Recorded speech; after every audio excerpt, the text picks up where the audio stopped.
yaseka nze ne ntuuka awo nga neebuuza oba waliwo omukyala gwe baleese nga naye bamuwambye ne bamwetangaze.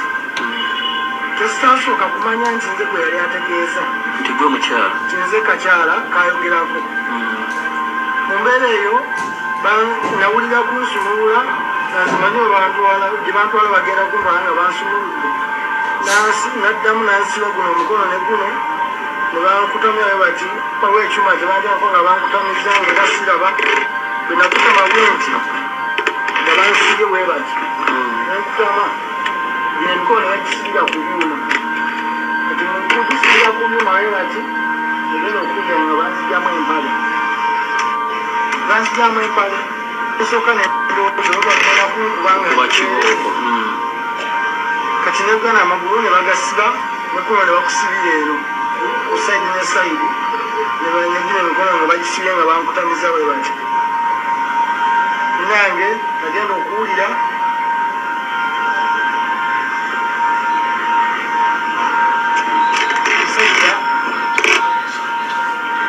omusajja nekakatikako kudda wange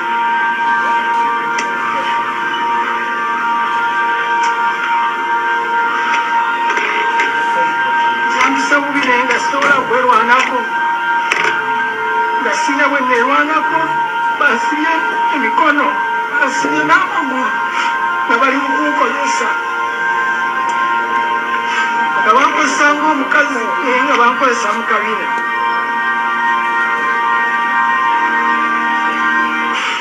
Bankozesa emirundi ebiri ekitamanyi oba musajja omu oba bantu babiri naye bankozesa emirundi ebiri.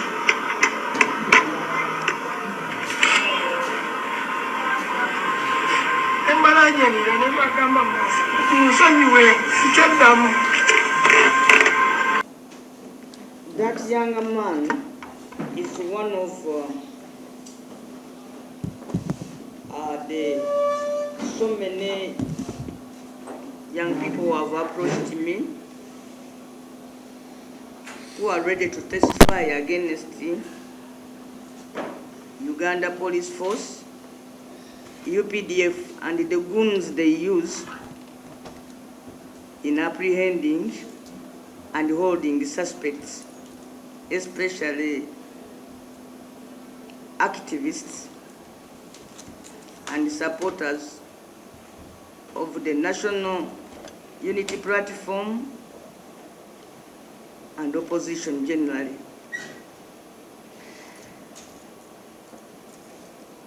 We first heard about these allegations some time back, but today they have ceased being allegations. We have victims who are ready to testify against Uganda police and their sister security organs for sodomizing suspects inside the police cells and raping women.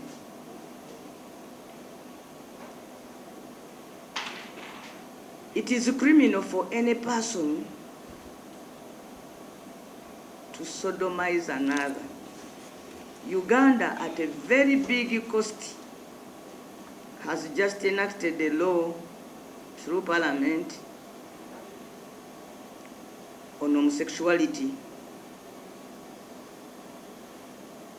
But it becomes worse, absurd, very saddening and hurting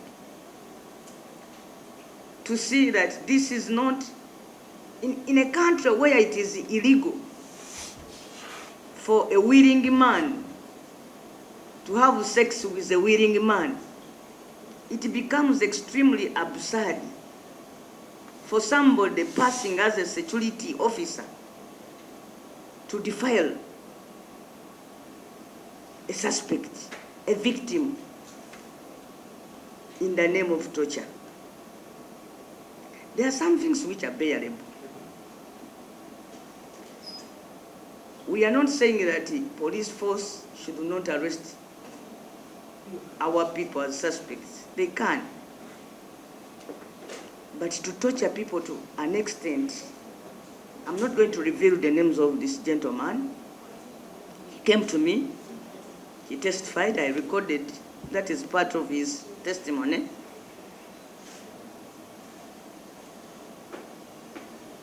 I'm not going to list the names of the young women who have been raped in police cells, but I am here to tell you that I have compiled a full list of young women who have been raped in the hands of police and UPDF, and young men who have been sodomized by security officers while in their hands. We have taken these people to hospital. We have medical reports. And today I've written to the Minister of Internal Affairs, Kahinda Otafire, requesting him to set up a public hearing, an investigation, a hearing to precede punishment of all those people who will be found to have been part of this torture on our people. Like I said, that in Uganda it is illegal, first of all, for a man to have sex with a man, or a man to have sex, or a woman to have sex with a woman, or a man to have sex with a woman against the order of nature.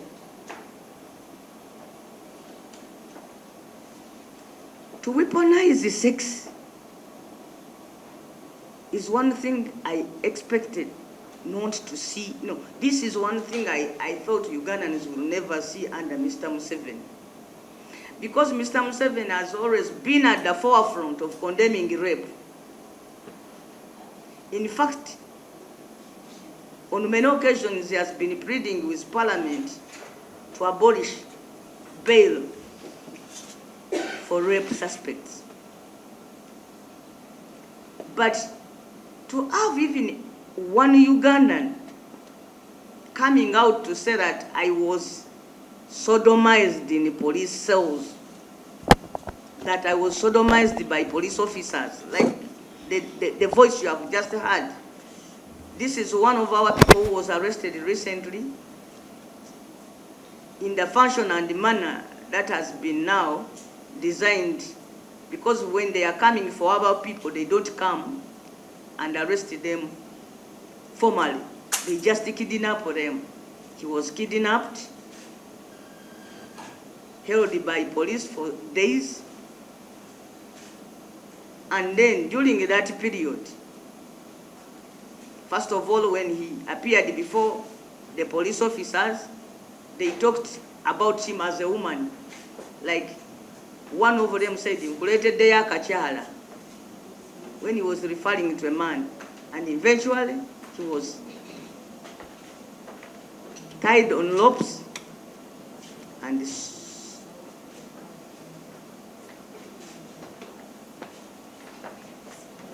assaulted to that nature, like he says twice.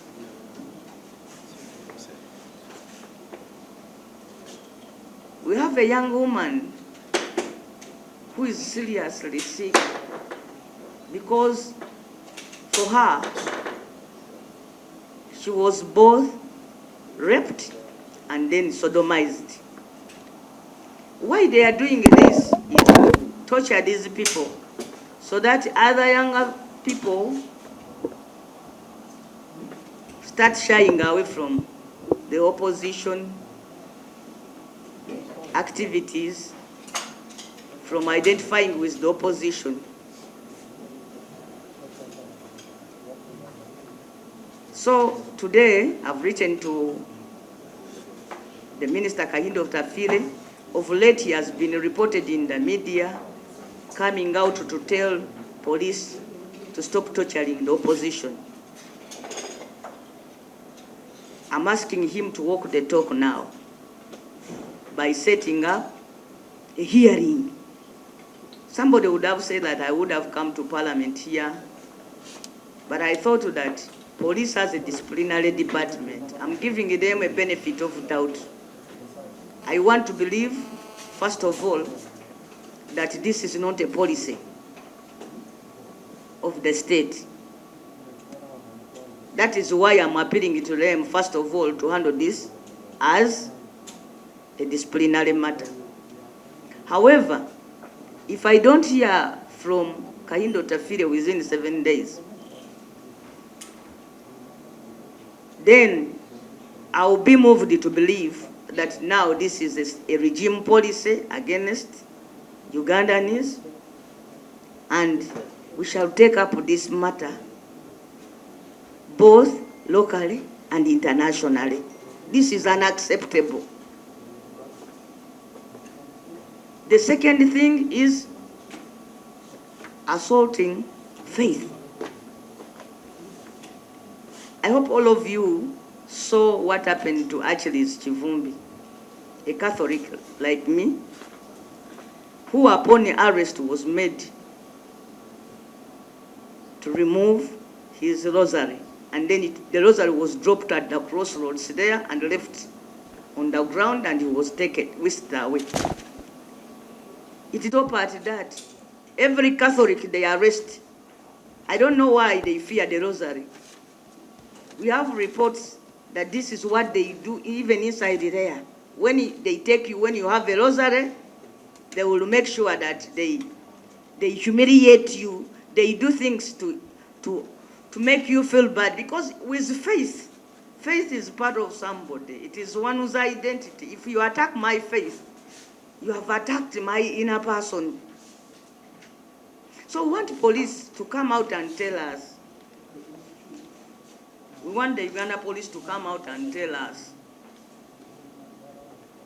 whether it is now an offense for somebody in Uganda to put on a rosary. I remember when I was kidnapped some years ago, the people who kidnapped me also confiscated my rosary because I was praying. As they were driving me around, I was praying, and then they confiscated my rosary. Eventually, that rosary was returned to me with an apology by police. But now they have gone back to their bad ways. When you are Muslim, they make sure, we have been told by Muslims that they force them to eat pork in the police cells, in those detention centers, both legal and illegal detention centers, that they are forcing Muslims to eat pork in the name of torture. They are cutting off the hair of Rastafarians. In Uganda, we have, if you read chapter 4, people have a right to belief, a right to faith. If somebody is a Rastafarian and grows his hair, and you are holding that person as a suspect, first of all, we all know that people who are held by police are innocent because no one has proved them guilty.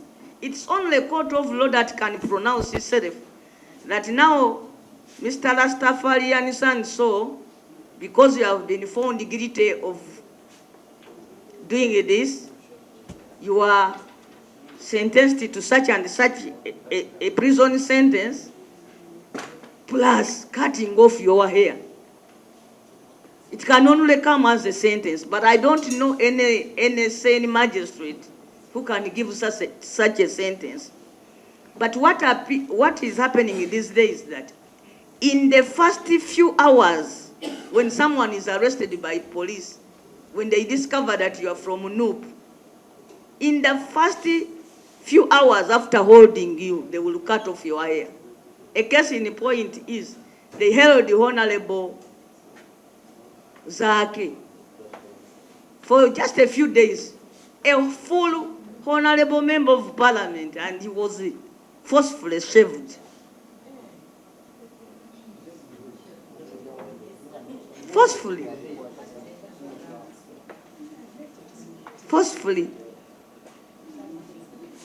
They had to cut off his hair forcefully. They told him, if you don't allow us to cut off your hair, we shall not take you to court. It is a prerequisite for Uganda prisons, they say. To produce you in court again, you must allow us cut off your hair. And they do this to everybody, including women. I'm not one of those women who braid my hair, but I know how precious, what it means to a woman.